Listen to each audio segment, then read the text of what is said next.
They weren't willing to compromise. They knew that God was capable of rescuing them, but they also did not know if he would. And I think this is important for us to just kind of settle in on for a little bit here. Their honor to God was not conditional on whether or not he saved them. And I think that is beautiful, and it was courageous. But either way, if they died, they get saved from this guy, Nebuchadnezzar. And if they live, they know that either way, whether they're saved or incinerated, Nebuchadnezzar would lose. And these guys also knew that God doesn't always save. He didn't save the people from the attacks in Judah, right, in their home area of Jerusalem. And God still had a plan, even though he allowed the temple to be taken down and their homeland and their people dispersed. I think that they probably went into this thinking there is a real toss-up on whether or not God's going to show up here or not, because he can use bad things to do things, but there's a good chance we're dying here. And I'm curious how that strikes you, because that resonates with me. God gives, and he also takes away, and that doesn't mean I have to like it, right? God heals, and God sometimes calls people home to be with him. And we can still be jealous about that, that we want to have him here. He allows bad things to happen to good people, and he allows good things to happen to bad people. And it is so hard to watch sometimes, right? The question is, are we able to say, as they did, that God is honorable, he is trustworthy, he is an amazing provider, he knows best, even if the outcome isn't what we wanted it to be. But here we are, Nebuchadnezzar, he's had enough. He is done with the talking. He wants to get on with the burning. And so, 19, Nebuchadnezzar was so furious. Nobody ever talked to him like this. I mean, honestly, think about it.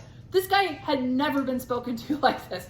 So here he is. He was so furious with Shadrach, Meshach, and Abednego. His face became distorted with rage, and he commanded that the furnace be heated up 7 times hotter than usual.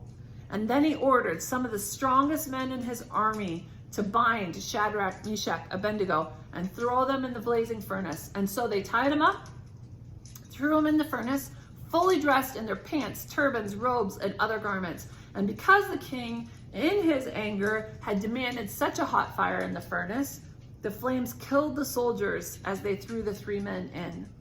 So Shadrach, Meshach, and Abednego, securely tied, fell into the roaring flames. Wow. Get this, you guys. This was my big aha when I was working on this. There was no deliverance from the fire, but there was deliverance in the fire.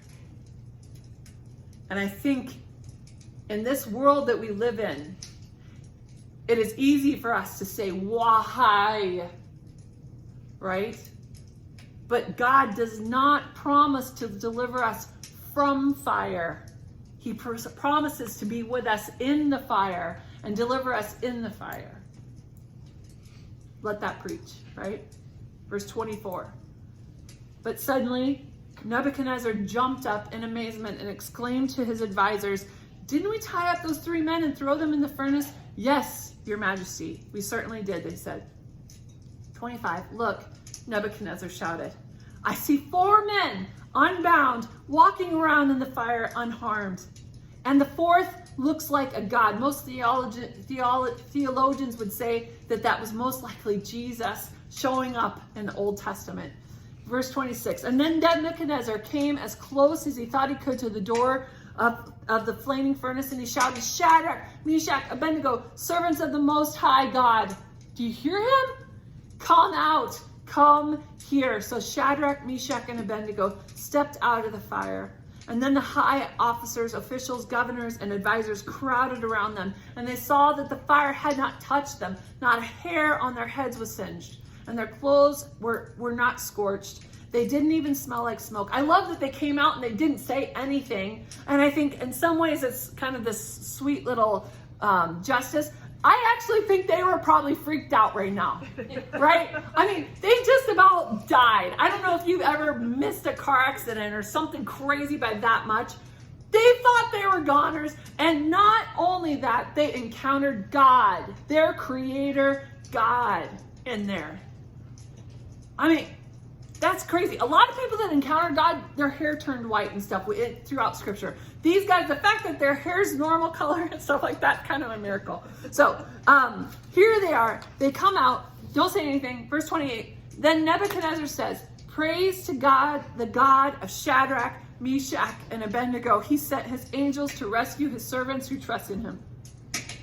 They defied the king's commands, and they were willing to die rather than serve or worship any god except their own God. And therefore I make this decree: if any people, whatever their race or nation or language, speak a word against the God of Shadrach, Meshach, and Abednego, they will be torn limb from limb. Thank you, Nebuchadnezzar, for being over dramatic.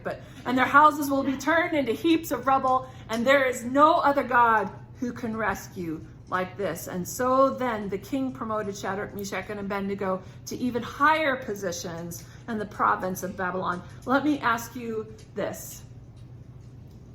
What else could have convinced Nebuchadnezzar that there was a true God worthy of his reverence?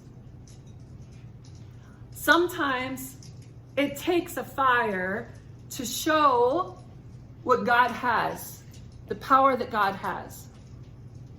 I can't imagine if these guys had stayed in Judah and Nebuchadnezzar had been involved with encountering them. I don't know that there's anything that could have infiltrated him more than this frightful experience for them.